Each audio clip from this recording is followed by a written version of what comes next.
Selamat sore, salam sejahtera untuk kita semua. Shalom, Om Swastiastu, Namo Buddhaya, salam kebajikan.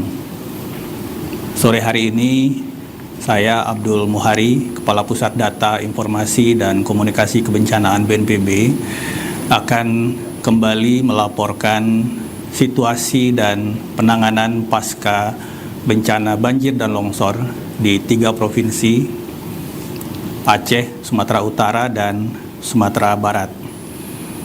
Masih dalam kurun 1 bulan pasca bencana, hari ini kita akan melihat beberapa rekapitulasi data tentang apa saja yang sudah kita lakukan dan progres berjalan yang terus kita percepat dalam rangka pemulihan daerah terdampak.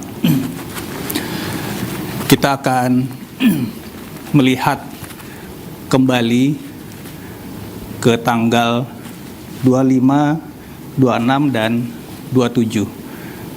Di sini data BMKG memperlihatkan bahwa titik-titik atau kotak-kotak yang berwarna hitam itu adalah daerah-daerah dengan intensitas hujan ekstrim.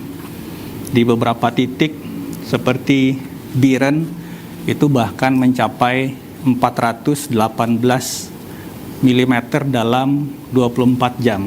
Kita lihat Biren sampai 418 mm dalam 24 jam. Kita ketahui curah hujan normal 1 tahun itu berkisar di Indonesia 1.500 hingga 4.000 mm. Sehingga kalau kita punya 418 satu hari, itu kira-kira mungkin curah hujan kurun 4-5 bulan itu turun dalam 1 malam. Nah, ini yang kemudian mengakibatkan daerah-daerah di sebelah pesisir timur Provinsi Aceh pada tanggal 25 dan 26, ini gambar yang berwarna pink itu merupakan daerah-daerah dengan curah hujan sangat ekstrim.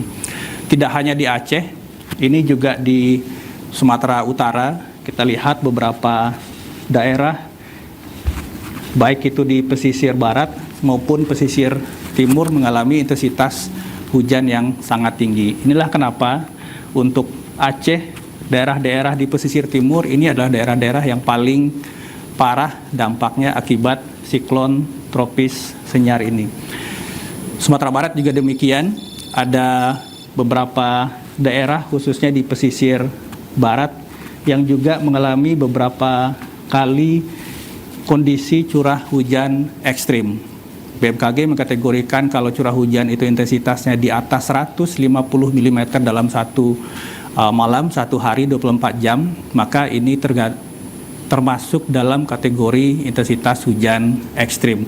Nah, inilah yang kemudian mengakibatkan hampir 52 kabupaten kota terdampak di 3 provinsi yang datanya kemudian kalau kita lihat dari catatan sejarah 6 tahun terakhir curah hujan ekstrim yang dimiliki BMKG, ini kita lihat Jakarta 2020 377, 2021 226, kemudian siklon Seroja 4 April 2021 306, dan kita lihat untuk siklon Senyar di Aceh ini adalah catatan intensitas curah hujan paling tinggi yang direkod oleh BMKG dalam 6 tahun terakhir. Inilah salah satu faktor pemicu kenapa kemudian kita lihat saat ini dampaknya cukup signifikan.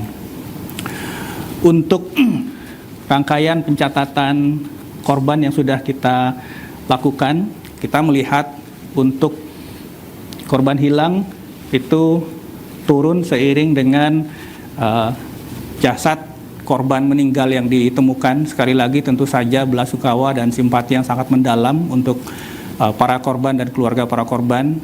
Tidak henti-hentinya kita panjatkan doa.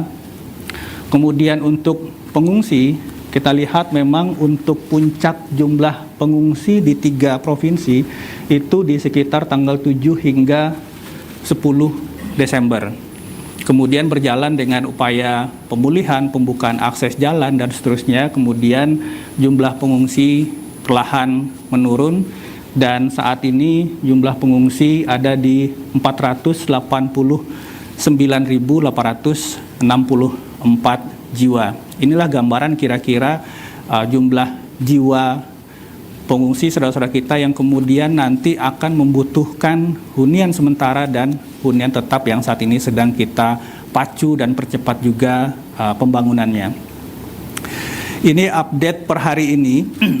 Saat ini kemarin 1.135 korban meninggal dunia, kemudian ada penambahan di Aceh dan Sumbar, sehingga total korban meninggal per hari ini Jumat 26 Desember 2025 itu menjadi 1.137 jiwa.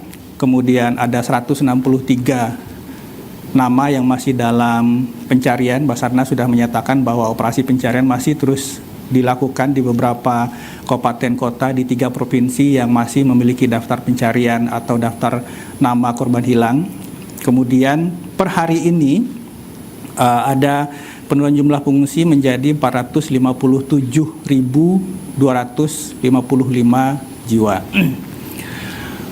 Untuk daerah-daerah yang sudah menyatakan pergeseran dari status tanggap darurat ke transisi darurat, kami jelaskan sekali lagi bahwa pada saat tanggap darurat ada 5 aspek krusial yang menjadi prioritas penanganan. Pertama, pencarian pertolongan, kemudian pemenuhan kebutuhan logistik dasar permakanan dan non-permakanan, pembukaan akses jalan, ini sangat krusial, kemudian pemulihan sektor komunikasi, dan terakhir pemulihan sektor energi, baik itu listrik, BBM, dan LPG. Tentu saja dalam hal ini termasuk juga dengan pemenuhan kebutuhan air bersih yang saat ini juga terus berjalan untuk dipercepat pemulihannya. Di Aceh ada 6 kabupaten kota yang sudah menyatakan transisi darurat. Pada fase transisi darurat, bedanya dengan fase tanggap darurat, selain masih melakukan 5 aspek prioritas tadi, pemerintah juga secara paralel kemudian mulai masuk pada fase early recovery, khususnya kemudian untuk pemulihan sektor pemenuhan kebutuhan pemukiman. Jadi untuk Huntara dan Huntap ini sudah mulai dikerjakan dan dipastikan siapa jumlah penerima. Ini akan menentukan nantinya berapa jumlah unit yang akan dibangun di setiap kabupaten kota. Aceh ada 6 kabupaten kota yang menyatakan transisi darurat, kemudian Sumatera Utara ada 10 kabupaten, dan Sumatera Barat ada 5 kabupaten kota, dan saat ini masih dalam proses pengesahan SK di 3 kabupaten kota. Berikutnya untuk progres pemulihan sektor darat. Ini merupakan salah satu aspek prioritas dalam tanggap darurat. Ini data dari PUPR untuk perbaikan ruas jalan.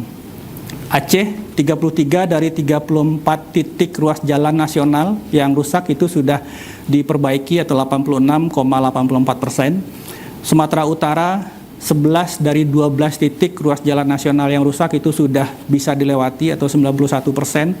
Dan Sumatera Barat itu 30 titik dari 30 ruas jalan yang rusak itu sudah selesai sepenuhnya atau 100%.